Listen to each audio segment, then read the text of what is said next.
Hi, everyone. My name is Ann Jenkins. I'm a licensed professional counselor and licensed marital and family therapist working for Family and Children's Services as Chief of Clinical Services. Today, I'm going to be sharing some of the things I've learned about dealing with stress and anxiety during a pandemic at work, which is, you might have noticed, the same topic as Jessica. And we had a little slight mix-up. So I would like to point out that on my presentation, my focus is more on your thoughts and how you can manage things in a bigger picture way. And I noticed that she had some really great actions that I want to come back around to her presentation because she had great actions. I was like, oh, yes, I need to remember to do all these things. So, well, yeah, we are excited to have you and have kind of a different approach to the same topic. Yeah, so lots of things need to be repeated for them to sink in, and I think it'll be really good for our different perspectives to be shown. Yeah. So can you go to the next slide, please?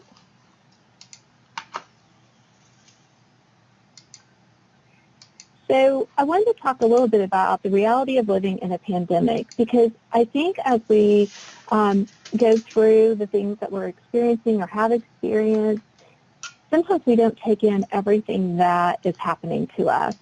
So one, I want to point out, it's normal to experience stress and anxiety. We've had a life-threatening virus come into our lives and it's changed our world.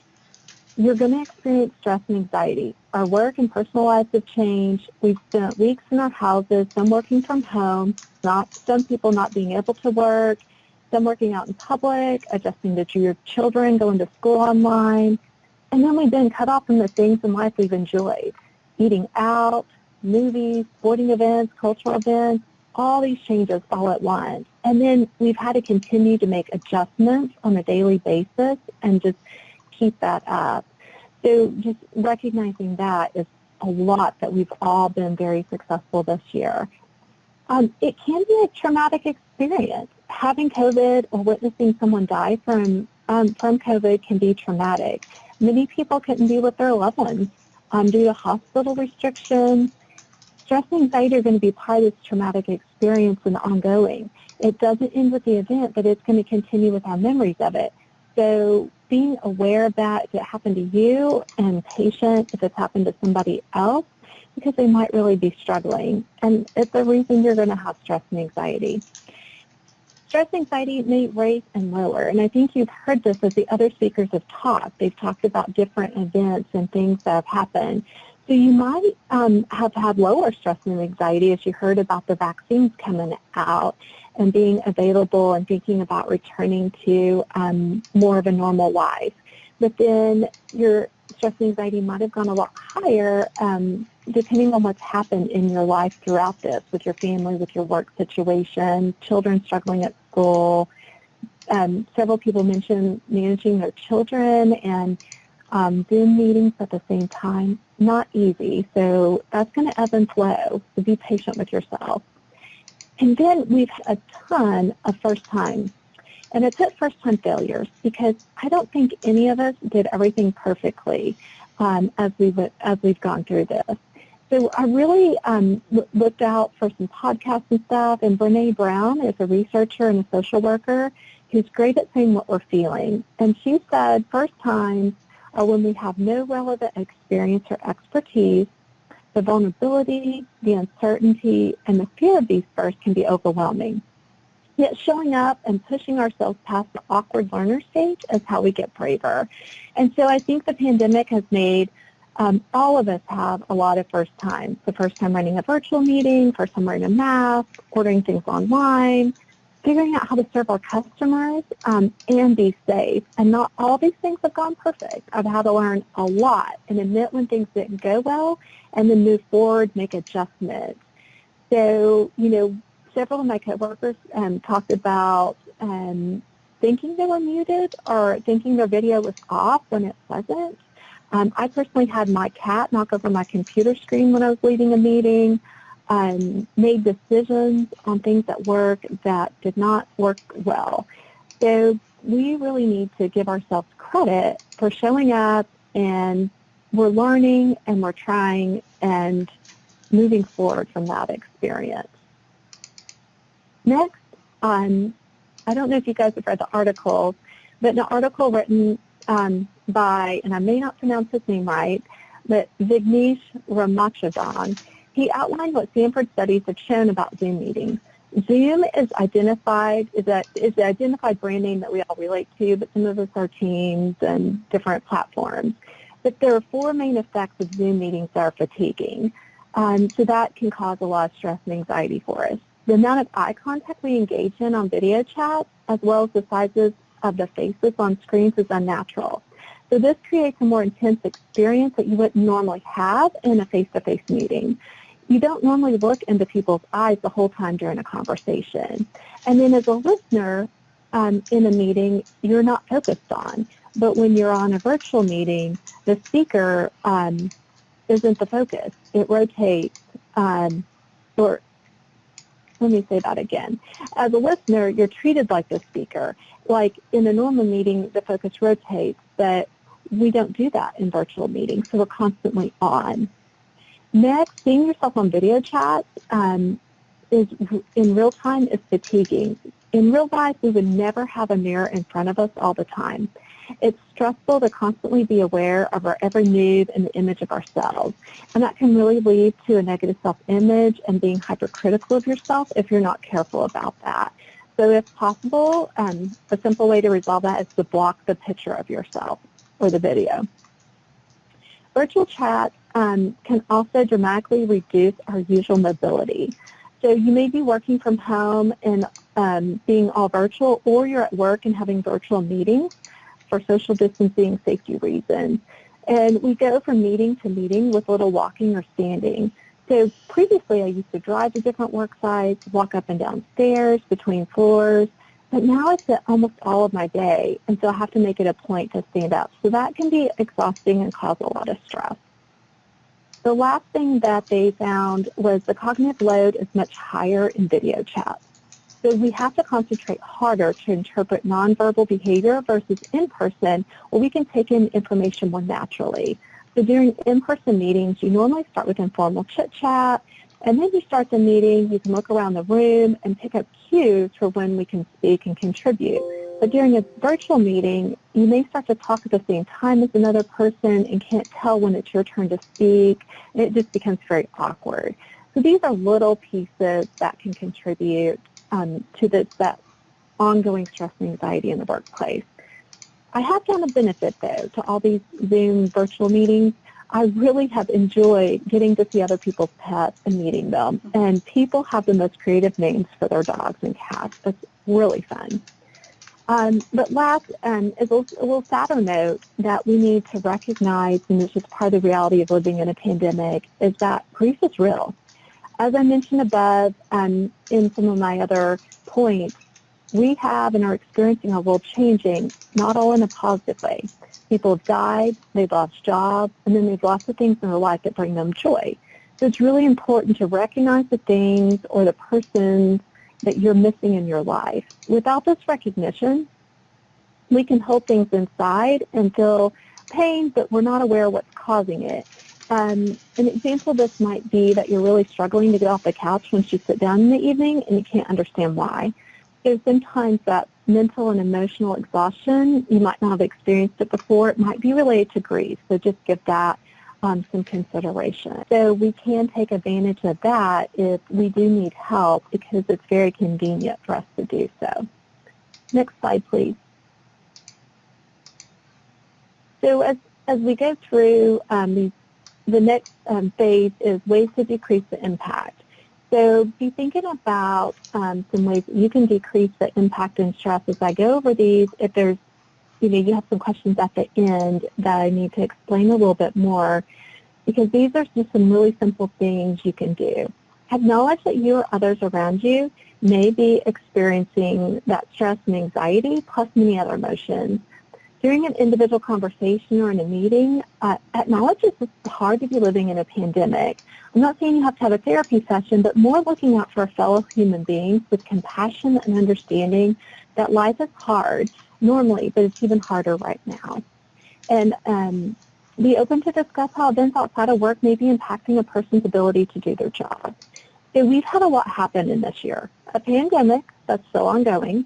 We've had riots. We've had a presidential election. And not everyone has experienced these events the same. There's many more things that happen that you don't have to discuss politics to acknowledge an event happened and may be impacting a person. But it's super empowering to have your voice heard and your perspective recognized as valid. So this is an easy way to help you decrease your stress and anxiety, but the people around you also. Lead by example in taking physical and mental health breaks during your day. This doesn't mean you're not working hard or taking your job seriously. By giving your body and brain a quick break, you're going to be more effective in your day. A few ways to take breaks that can help you feel less stressed and anxious is doing some grounding exercises. And a grounding exercise is just basically being in touch with the physical side of your body and not just being numbed and all in your brain. So just notice how your feet feel in your shoes. Wiggle your toes. Unclench your jaw. Move your shoulders down from being by your ears to the normal shoulder position. You can look out the window or step outside to feel the sun on your face. You can stretch. You can also end the meeting like 5 minutes early and just give people a chance to go to the bathroom, get water, just take care of themselves. And you take care of yourself too. This tells people that they're important and that you care about them, but that you care about yourself too. Another one on here is communicate more than you ever have. Working in the office, you have informal conversations more frequently than you realize. But if you're working from home or remotely, it can be harder to have casual conversations. You have to make it a point to talk to people, to reach out, and to keep them informed about your work. If you're a supervisor or manager, sometimes daily meetings are needed. Weekly meetings and working remote are a necessity to stay informed and to keep those positive working relationships with others and be productive. When the people around you know your plans and how they can contribute to the team, it can reduce stress and anxiety for everyone. Another Brene Brown quote that I really find helpful is clear is kind. This means that people can understand a direct comment, and that communication helps them know expectations when you share that in a professional manner. So it doesn't mean that you're being mean or saying things in a way that comes across wrong. It just means that you're being compassionate and telling them your expectations. Next slide, please. So share your success stories or point out what coworkers or people around you, when they're having their shining moment, the people that you manage having their shining moments. Focus on the positive. That can really help brighten attitude because more work has been put on us during COVID in a lot of our businesses, and so that is more stress. When you can focus on positive, when you can recognize the hard work of the people around you, it can really reduce stress. It can help you feel good, and it can really contribute to a positive work environment. Ask for what you need. If you need a computer or some different type of equipment, if you need time off, you've got to speak up. Keeping your expectations that people will just know what you need isn't realistic, especially if you're working remotely or your teams are spread out more than they used to be. Ask in a professional manner and be patient. I know sometimes it can take a while for things to be approved. And then follow up if someone doesn't acknowledge or if you want a timeline for when you could expect to get something that you're asking for. Because people just forget things and they may be dealing with their own stress and anxiety. Next, teamwork and collaboration. I talked about communication and sharing what people are doing well, and this takes it to the next level. It's really identifying the strengths of the people you work with and purposefully pointing that out. And ask if they would like a specific task or duty because they excel in this area. It can really help people. They might feel a little more anxious, but they're also being pushed. Offer to talk things out with them, help them get unstuck, and really allow them some time to grow. A little bit of anxiety and stress is good. A lot is not. So providing that support and encouragement can make the difference for people. And last, then on the next slide, is seek support. So for me, for my personal growth during this pandemic, I haven't always had the energy to do a lot, but I've looked at ways that I could learn new skills and what opportunities do I have that I could learn from a coworker. So a lot of tech things I've had to get up to speed on really fast, and I asked people that knew how to do that. I listened to a lot of podcasts to help me do that and read articles, so I sought out things to help me grow. Mental health, managing myself or helping others manage this pandemic was really important. And there's been times when I've just sought out a coworker and I really needed to talk to them because I was struggling with being motivated in my job. Like, I didn't realize how much I was externally motivated by seeing people and interacting with them and helping customers on a daily basis, and then that changed in the pandemic. And so I had to find different ways to motivate myself. But an example of this might be that, like, our agency created, has free and custom-built support groups that you can set up. So there's some different ways your company can seek this out, or you could seek this out for the people that you manage. And then connection, lastly. This one is huge. Relationships and collaboration are essential for growth and the human well-being. I think that we all need to have that connection, and we need to have people around us that we can enjoy, and some people we don't always enjoy, learn from them. So making sure that we make that a priority in our life, to seek mentorship, to seek out different opinions and perspectives, even if we don't agree with them, to really hear and connect with people can make such a difference in our leadership. Those things can reduce our anxiety, because when we have a purpose, we have something to focus on besides all the things that are going wrong in our life. So, did you want me to finish up with my final thoughts? That was my last slide. Oh, well, or are we open to questions now? Well, we have a few questions that have come in through the chat. So Great. A couple of questions. The first one comes from Luna. And Luna says, what effect do you think the crisis has had on women's careers in particular? I think that it has been very hard on women, because a lot of times women are the primary caregivers of children.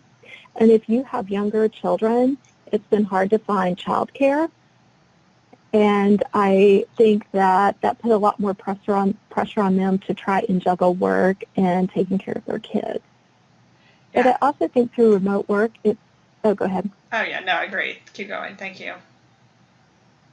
Oh, I was just going to say, it might have given some people opportunity to get jobs that paid better in different states or locations than the one that you might be in. Because with remote work, it might have opened up some different opportunities also that you couldn't have ever taken because you wouldn't have wanted to travel to different states on a regular basis or something like that. Yes, I totally agree with that. And this next question came in from Brady, and I know you kind of alluded to this, but and if there's one slide you want me to go back to so we can put it on the screen. Brady asks, do you have a few positive affirmations that you have found to be most helpful for yourself or for your career in general? I can be very perfectionistic, so it's really hard for me if I perceive I've made a mistake. So one of the things I have to come back to is to think I'm human, and the first time failures, I can't get everything right the first time. What would I say to another person if they did the same thing that I did? And a lot of times I'm harder on myself than I would be to someone else. So I come back to that, maybe not positive affirmations, but being realistic about my capabilities and how I would encourage someone else, I do for myself. Oh, that's wonderful. Thank you. And this next question comes in. This will be our final question. This next question comes in from Sara, and Sara says, most of you are moms of young children. I am too. How are you handling and advising yourself, your team members that are also parents, handling the challenges of our kids going back to school but still have routines that are far from routine? I know there was a lot to take in. Yeah, well, I mean, it's just been a lot in our lives. I have one child that can drive, thank goodness. I know not everybody is that fortunate. But I have had to have some real talks with the people that I manage that have smaller children, and then I've had to adjust my work schedule. I had to ask for flexibility because I had to I drive one child to school, and so that makes me late for my work day by about 10 to 15 minutes. I was very fortunate that my boss has given me some flexibility with that. And so I think that asking for what you need, if you need an adjustment in the schedule, if you can do that, do that. And then I also think helping your children become more independent right now can be a big deal. So that can be an opportunity for their growth, like packing their own lunches and little ways that they can really contribute to your family and take a little stress off of moms that are having to do so many different tasks. Yes, I agree. Well, Did I answer that well? I There was think a few so too. components to that. If I missed one, tell me. I think you got it. Well, Anne, we really enjoyed your presentation, and I think we've covered everyone's questions. So do you have any final thoughts or words of wisdom to share with us before we move on to our final presentation of the day? Yeah, I think for me, to reduce my stress and anxiety, some of the things that I have had to do in the workplace is not put off hard decisions and not put off hard conversations.